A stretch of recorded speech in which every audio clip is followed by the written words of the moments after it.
hablando del tema de violencia de género y en esta ocasión hablaremos sobre hombres agresores. Y hablaremos del tema con Charito Calderón. Ella es psicóloga, terapeuta familiar y trabaja en el Centro de Intervención Conductual para Hombres.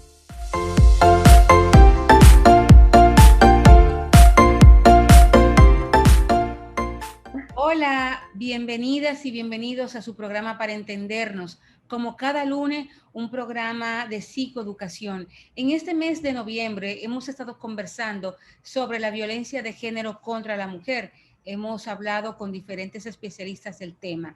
Hoy vamos a hablar con la señorita Charito Calderón. Ella es psicóloga clínica, es terapeuta familiar y trabaja en el Centro de Intervención Conductual para Hombres. Ella es de las psicólogas que trata con los hombres agresores y con ella vamos a hablar hoy. Hola, Wendy.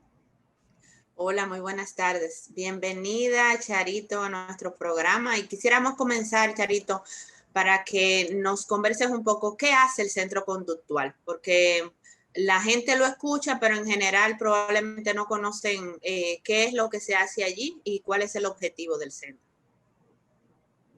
Buenas tardes, gracias por la invitación a su programa.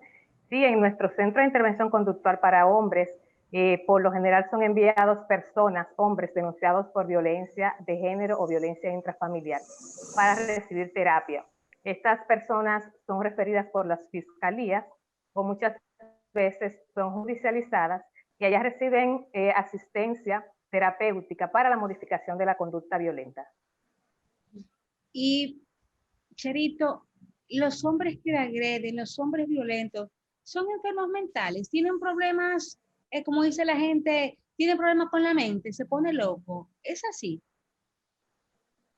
Bueno, tendríamos que ver que es una enfermedad y en una enfermedad tenemos que ver síntomas y también puede ser intervenida mediante medicación. En el caso de la violencia no es así, ya que la violencia es una conducta aprendida.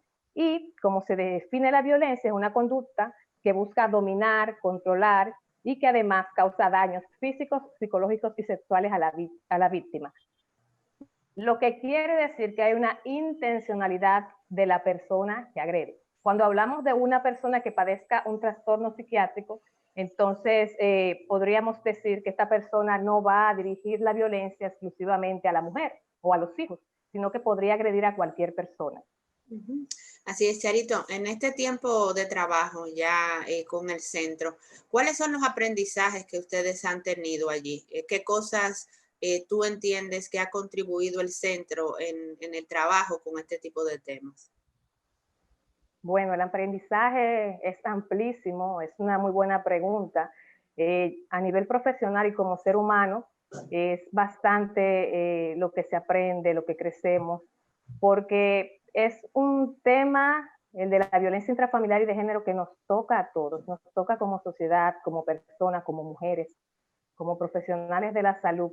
Y es importante para trabajar en este ambiente con estas personas que por lo general emiten este tipo de conducta violenta, tener un compromiso social, un compromiso con la vida, un compromiso con la mujer y un compromiso con la familia. Entonces, sobre todo saber que si hay una conducta que es aprendida, el cambio siempre, siempre es posible. Que por lo general, los casos que tenemos hasta el día de hoy de personas que hayan cumplido con el proceso completo, no tenemos situaciones o casos que hayan finalizado en feminicidio, o las recaídas son muy pocas.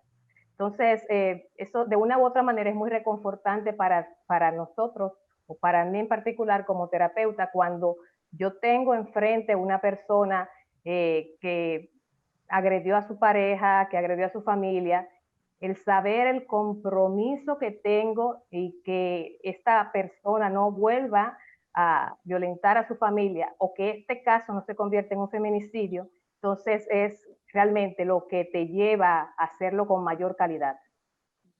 En la experiencia que tú tienes allá en el centro conductual, ¿cuál es la experiencia con los hombres que van? La mayoría desisten, continúan, hacen la modificación de conducta. ¿Cuál ha sido el resultado? Bueno, tendríamos que partir de que la terapia regular es voluntaria, aquí no es voluntaria. Entonces esto explica que el hombre violento no se reconoce como violento o que por lo general no busca ayuda. Entonces estas personas llegan al sistema y entienden que no han hecho nada y que no saben por qué están ahí. Y tenemos que empezar un proceso de sensibilización ante la violencia y de asunción de responsabilidad y reparación del daño. Que esta persona vea que sí, que lo que hizo fue una conducta que le creó daño a terceros, a sus hijos, a su pareja o expareja, incluso a él mismo, y que esta conducta puede ser modificada y que es únicamente responsabilidad de él, que no importa lo que haga la otra persona, no se va a justificar las conductas violentas. Sí, ya, yo sigo pensando, Charito, en el nivel de efectividad de estas terapias. Por eso que dijiste, que me pareció muy importante. Es decir, vienen allá porque están ya llamados por el sistema de justicia. Pero cuál es dentro del objetivo del centro, ¿hay algún seguimiento a estas personas? ¿Hay algún trabajo también comunitario o preventivo que están haciendo? ¿Cómo se enmarca este trabajo? Bueno, como le comentaba, está el proceso de sensibilización, donde por lo general ellos siguen en precontemplación, no identifican la violencia o más bien no la asumen como un daño, la niegan, la minimizan, culpabilizan a la mujer por el daño que está recibiendo. Entonces, cuando ya hemos creado la parte de sensibilización, hemos trabajado con ellos la asunción de responsabilidad, pasamos a una etapa de contemplación de cómo podemos caminar hacia el cambio y que este cambio es únicamente responsabilidad del usuario. Entonces, nosotros trabajamos con terapia individual y terapias grupales. Las terapias grupales son aproximadamente 32 sesiones en diferentes componentes. Por ejemplo, tenemos el componente de psicoeducación, el componente de habilidades de mantenimiento, el componente de competencias iniciales, algunos conversatorios reflexivos y habilidades para la vida. Entonces, en esas 32 sesiones de las sesiones grupales, vamos de una u otra forma trabajando los déficits que trae el asesor, que de una u otra forma están relacionados con su conducta violenta. En las sesiones individuales, entonces intervenimos más con el caso puntual por el cual llegó a la terapia y también con los temas que tenga que ver con, por ejemplo, podríamos decir que algunos agresores pueden también tener comorbilidad con algún trastorno de la personalidad, lo que lo haría en algún sentido una persona con mayor peligrosidad para la víctima. En ese sentido, y qué bueno que lo tocas, ¿cuáles hallazgos han ustedes encontrado en esos déficits de los hombres que son referidos al centro? ¿La mayoría son violentos por alcohol o la mayoría son violentos por aprendizajes durante la educación, su niñez, o son violentos porque tienen un trastorno de conducta?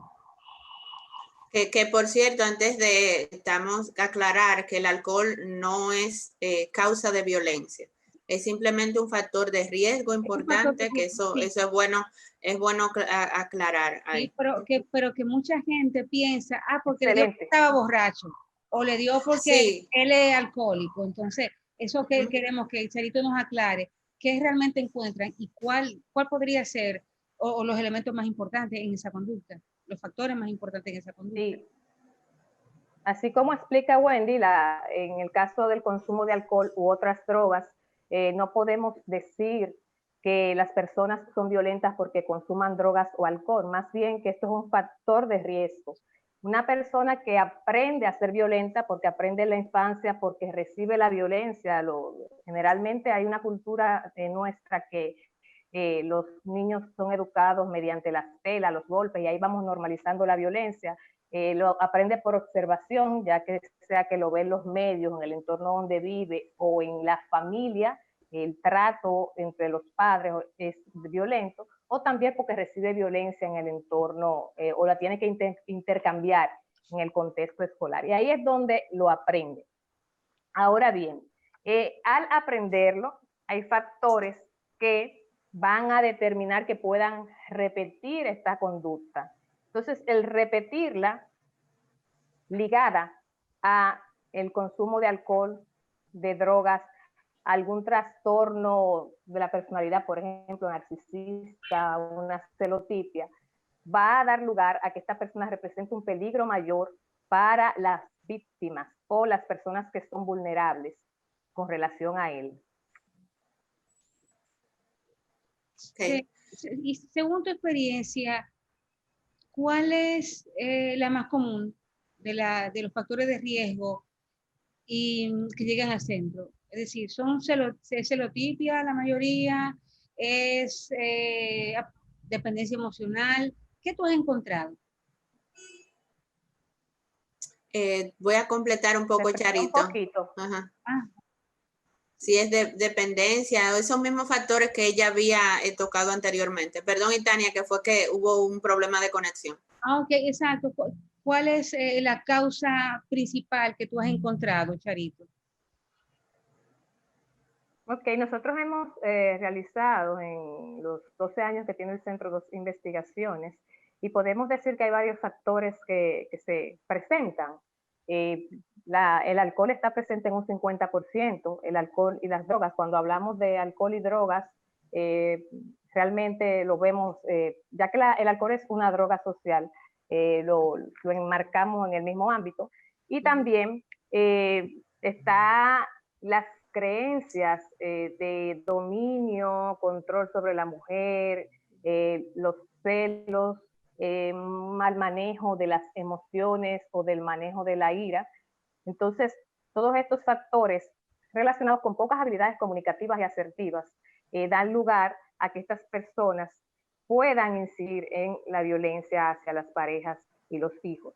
Por eso es importante entender que las personas que violentan a sus parejas y a sus hijos necesitan asistencia, necesitan terapia para modificar sus conductas, al igual que las víctimas de violencia. No podemos trabajar con una parte y descuidar a la otra, porque estamos hablando entonces de que dejamos una parte vulnerable y en riesgo. Sí. Ahorita hablaba, Charito, en este caso, que son las mujeres. Sí, claro. Ahorita hablabas de los que desisten, de ese grupo que no continúa, aún siendo un proceso que legalmente está de alguna manera prescrito, porque tienen que cumplir con eso.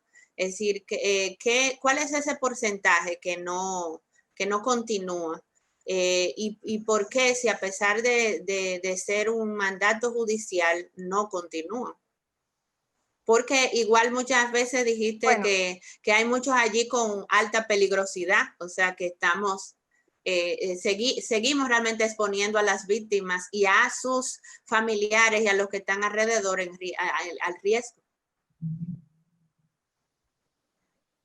Podríamos entonces decir que de los 40,000 hombres que han pasado por el centro en estos 12 años, el porcentaje de recaída o de abandono es muy mínimo, o sea, es un porcentaje, podríamos decir, de un 5, un 10%, pero estos casos inmediatamente son reportados a las fiscalías o a los jueces que los envían al centro. Nosotros tenemos la responsabilidad como centro de dar el seguimiento, de reportar que ellos están asistiendo y están haciendo sus terapias, pero también de que en caso de que hayan desertado o en caso de que hayan reincidido, también es nuestra responsabilidad comunicarnos con los magistrados que lo hayan enviado. Okay. Bien, Charito, ¿tú crees que estamos abordando de manera como sociedad, como Estado, estamos abordando correctamente el tema de la violencia cuando dejamos fuera la conversación sobre el hombre agresor? Te lo pregunto porque vemos que siempre las actividades son pro mujer o más casas de acogida, por ejemplo, subvenciones para la mujer, pero no se habla mucho de qué vamos a hacer con el hombre agresor. ¿Tú entiendes que se debería prestar más atención al hombre como la otra parte importante y definitiva de esta situación? Así es. Mire, Tania, en la actualidad ya en muchos países de Latinoamérica y de Europa hay grupos y hay centros que trabajan con hombres agresores y violentos. Es prácticamente, es necesario. Si vamos a intervenir al hombre, a la mujer también intervenir al hombre. Es más bien tratar de solucionar desde la base que entendemos que viene desde la crianza, desde los primeros años, estas conductas que tanto daño nos hacen como sociedad y como familia. Entonces, yo creo que sí que hemos avanzado en ese sentido, a nivel de país y también a nivel de región y del mundo, ya que estuve participando en un congreso el mes anterior sobre nuevas masculinidades y representantes de diversos países de Latinoamérica y Europa hablaban de cómo se estaba trabajando en cada país con los agresores y con el tema de la nueva masculinidad, de la masculinidad positiva, cómo ese hombre puede tener una forma diferente de ser hombre sin humillar, sin denigrar, sin violentar a la mujer. Entonces, ¿y cuáles ventajas podría tener a nivel personal y a nivel de la familia?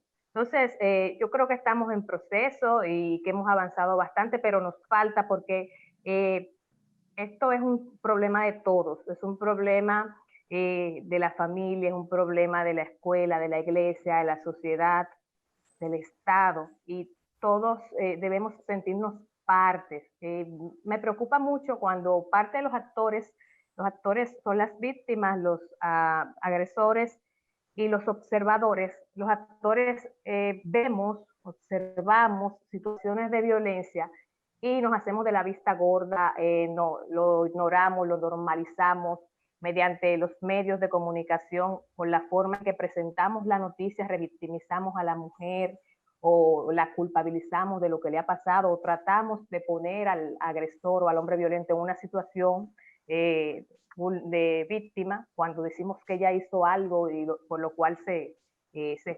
justifica, que claro está que no, el hecho de que la haya maltratado, en estos casos que le quite la vida. Entonces, esto es un compromiso de todos en general y debemos seguir trabajando, avanzando en este sentido, porque nos falta mucho, somos una sociedad que va en avance, yo creo que hemos avanzado en este tema, pero todavía estamos viendo cómo muchas mujeres están muriendo, muchos hijos se están quedando huérfanos. Incluso ahora parte de lo que se da con el feminicidio es que también atacan a la familia de la mujer. Entonces, tiene que llamarnos a reflexión y es un compromiso de todos desde los diferentes ámbitos que representemos, desde el diferente contexto donde estemos. Sí, tal vez para cerrar, yo creo que tú has sido muy clara en todo esto que hemos conversado, de cuáles han sido los avances, de cuáles un poco las situaciones que han presentado y cómo han ido aprendiendo. Y me gustaría que antes de terminar, tú nos dieras la perspectiva hacia dónde va el centro, de cuáles son los planes que ustedes tienen. Y ahorita te hablaba incluso de si tenían pensado como centro, si lo hacen, hacer trabajo fuera del centro a nivel educativo, que es algo que tú también viste como una prioridad. Y nosotros que trabajamos también en el ámbito sabemos que es prioritario trabajar con las comunidades, salir un poco de las instituciones e irnos a la comunidad, al territorio que tanto lo necesita y hablar desde ese territorio. ¿Qué te parece la perspectiva? ¿Hacia dónde va el centro?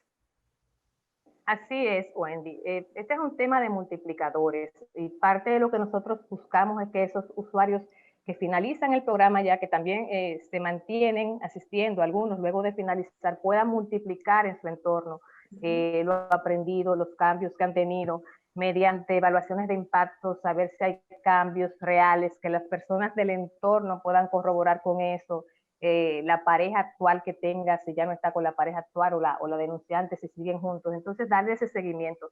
Nosotros también colaboramos con otras instituciones donde podemos asistir en otros contextos, comunidades, iglesias, escuelas, incluso en cárceles. Hemos llevado algunos talleres de prevención de violencia. El centro en la actualidad, con el tema de la pandemia, se ha manejado semipresencial, con las sesiones para los usuarios. Hemos estado asistiendo también los grupos y las sesiones individuales por medio de Zoom. Creo que además de ser necesario, ha sido fructífero, porque en medio de la pandemia y de la situación donde está el confinamiento, debe haber algo de contención. Totalmente. Con el tema de las explosiones o las situaciones que se puedan dar a partir de lo que estamos viviendo a nivel mundial. Entonces, el centro también, hay otros 2 centros más, uno en Santiago y otro en San Juan, que surgieron a partir del distrito.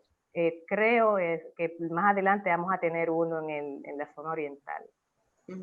Esas son muy buenas noticias, Tania. Y están funcionando a toda capacidad, el de Santiago y el de San Juan de la Maguana. ¿Están funcionando? Tengo entendido que sí. Ya el de San Juan tiene ya unos años, el de Santiago me parece que fue inaugurado el año pasado. Exacto.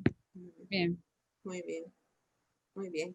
Pues yo creo que este tema nos va quedando más claro. Es un tema que queremos seguir abordando como una necesidad que se tiene, sin que descuidemos a las mujeres, pero dando respuesta a esa otra parte que realmente necesitamos para poder balancear esta búsqueda de salidas, porque esta es una de un problema que realmente es multifactorial y que tiene que abordarse de manera sistémica. Así que yo estoy muy contenta de que hayamos abordado este tema. Y Tania, no sé qué a ti te parece. Claro, me ha encantado, porque yo soy de las que piensa que tenemos que hablar de hombres, tenemos que hablar de violencia y hombres, porque mientras sigamos hablando de la mujer víctima y dejamos a un lado qué pasa con el hombre agresor, estamos haciendo la mitad del trabajo. Así que, Charito, muchísimas gracias por tu tiempo. Sabíamos que tú tenías más compromisos. Gracias por estar aquí. Ha sido bien edificante conversar contigo. Así que, Wendy, te dejo la palabra de despedida. Gracias. Bueno, gracias igual, Charito. Un placer. Y a la gente que han visto este programa, por favor, compártanlo. Las personas también en las comunidades que quieran que personas como Charito u otros que son parte del centro vayan a las comunidades a través ahora de acá, de estos mundos, pues ellos están disponibles ya hemos escuchado a Charito de que están disponibles también para llevar cápsulas educativas y encuentros también educativos. Yo creo que también eso importa mucho. Sí, así que muchísimas gracias. Charito parece que quiere decir algo. Cuando tú ibas a empezar, ¿tú quieres decir algo, Charito? ¿Algunas palabras de despedida? Bueno, agradecerles ante todo por la invitación, esperando que este tipo de programa siga, porque realmente necesitamos este tipo de contenido en los medios, que las personas vayan entendiendo que no es normal la violencia, que podemos cambiar, que no podemos ser indiferentes a ella y que no basta con estar en contra de la violencia, también tenemos que movilizar los buenos tratos. Así es, mejor de ahí se daña. Esa frase me encantó y la comparto contigo, Charito. Así que ustedes no se pierdan otros programas más y gracias por estar ahí. Más adelante vamos a poner los datos de Charito para que ustedes estén en contacto con el centro conductual. Así que hasta la próxima. Bye bye.